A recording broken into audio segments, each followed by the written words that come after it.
Hello friends, welcome to my channel study smart. आज हम NCERT class 8 का chapter number 3 देखने जा रहे हैं। तो साइंस 8 क्लास थर्ड चैप्टर का नाम है सिंथेटिक फाइबर्स एंड प्लास्टिक्स।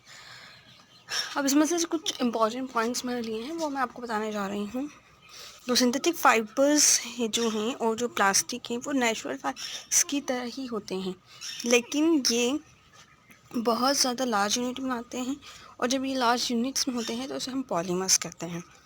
और जो पॉलीमर्स हैं वो बहुत सारी छोटी छोटी यूनिट को मिलाकर बनती है, मतलब छोटी छोटी बहुत सारी यूनिट मिक्स होगी तो बनेगा पॉलीमर। तो हम ये भी कह सकते हैं polymers are made up of many smaller units. वहीं हम नेक्स्ट देखते हैं तो नेचुरल फाइबर्स जो हैं वो प्लांट्स और एनिमल्स से मतलब वो प्राप्त होते हैं। वहीं जो सिंथेटिक फाइबर्स है वो केमिकल प्रोसेस के द्वारा प्राप्त होते हैं। नेचुरल फाइबर की तरह ही ये जो फाइबर्स है वो फैब्रिक्स में हम उनको बुन सकते हैं। सिंथेटिक फाइबर जो है उसके यूज़ जो हैं वो बहुत सारे कामों में हैं, जैसे कि रॉप्स बनाना, बकेट्स बनाना, फर्नीचर बनाना, कंटेनर बनाना, ठीक है। और उनका हाईली स्पेशलाइज्ड यूज़ भी है, जैसे कि aircraft, ship, spacecraft, health care, इस तरह से बहुत सारी चीज़ों में इनका यूज़ किया जाता है। वहीं केमिकल्स जो इसको यूज़ कर रहे हैं उस पे डिपेंड करके हर एक का नाम अलग अलग है, जैसे कि rayon, nylon, polyester, acrylic. Different type के जो फाइबर्स हैं वो एक दूसरे से बहुत डिफ़र करते हैं, जैसे स्ट्रेंथ में, वाटर एब्जॉर्बिंग कैपेसिटी में, नेचर ऑफ बर्निंग में, कॉस्ट उसकी, फिर इसकी ड्यूरेबिलिटी। ये कुछ पॉइंट है जिस पर ये एक दूसरे से डिफ्रेंशिएट करते हैं। वहीं हम देखते हैं कि हम आज की लाइफ अगर हम देखें तो प्लास्टिक के बिना हम अपनी लाइफ को इमेजिन ही नहीं कर सकते। हमारे घर में या हमारे घर के बाहर हर जगह हमें सबसे ज़्यादा अगर कोई चीज़ दिखाई देती है तो वो प्लास्टिक ही दिखाई देता है। वहीं जो वेस्ट जो क्रिएट होता है प्लास्टिक की वजह से, उसे हम बोल सकते हैं कि उसे हम डिस्पोज नहीं कर सकते। वो इन्वायरमेंट फ्रेंडली नहीं होता है। बर्न करेंगे प्लास्टिक को तो पॉइजनस गैस निकलेगी। अगर हम उसे डंप करेंगे ग्राउंड में तो उसे बहुत सारा रखते हैं डिग्रेड होने के लिए। इसलिए क्योंकि वो नॉन बायोडिग्रेडेबल का है इसलिए इसको बहुत टाइम लगता है, तो इससे इन्वायरमेंट को भी पॉल्यूट करता है वो।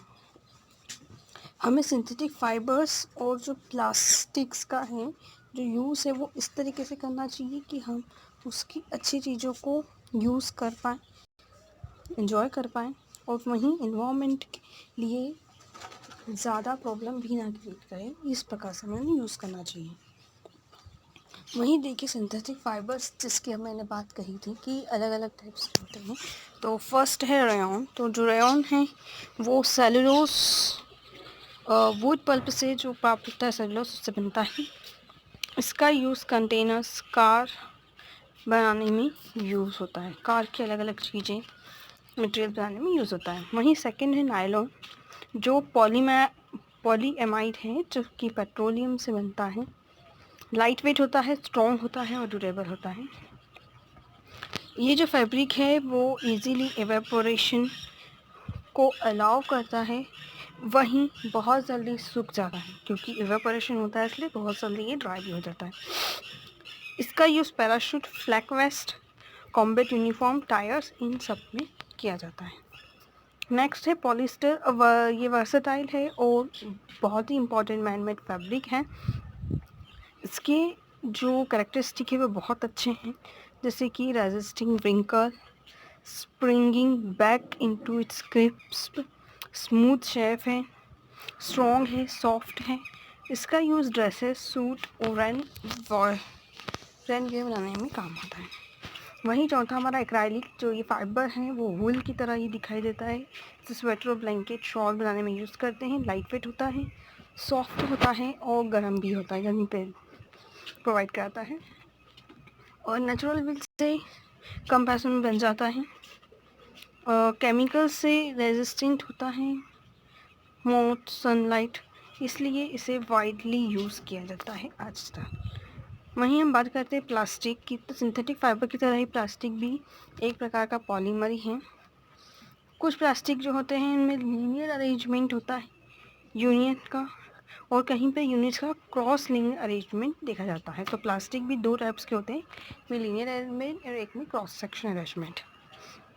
वहीं हम प्लास्टिक की कुछ कैरेक्टरिस्टिक देखते हैं, तो ये नॉन रिएक्टिव होता है, तो ये एयर वाटर सॉइल किसी से भी रिएक्ट नहीं करता है।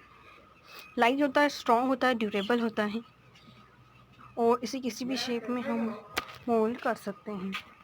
वहीं ओवर कंडक्ट होता है, हीट और इलेक्ट्रिसिटी को अपने अंदर से फ्लो नहीं होने देता।